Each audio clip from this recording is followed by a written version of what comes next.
When I was writing the book, Five Practices of Fruitful Congregations, I would stop by a bakery and coffee shop on my way into work for about an hour each morning.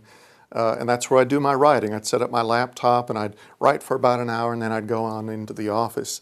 And this was happening in August of the year 2006. And this was just kind of when school was about to get started in the community high schools and the college nearby.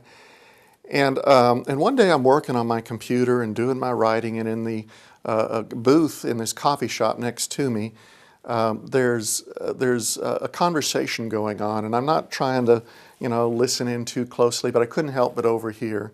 And there's this mother with a teenage daughter on one side of the table, and then there's a mother and teenage daughter on the other side of the table.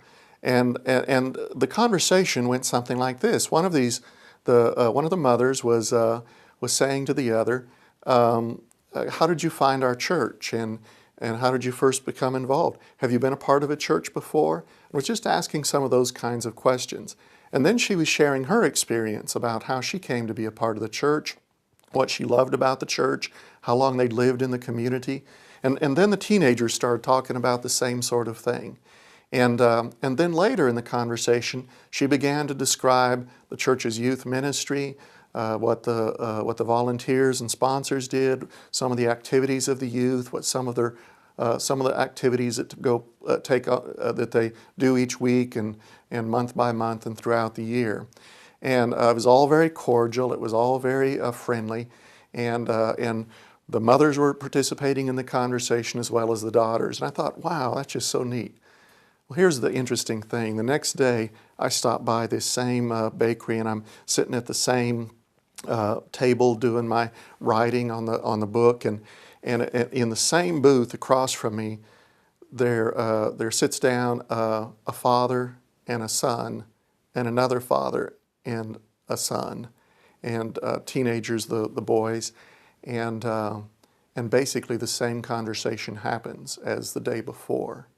And then suddenly I realize what's going on, that this congregation, part of their system and approach for how they reach out to people beyond their church is whenever there's a visitor to their youth ministry, one of the parents in that youth ministry, one of the parents of the church calls up the visiting family and says, "Can we have a cup of coffee together?"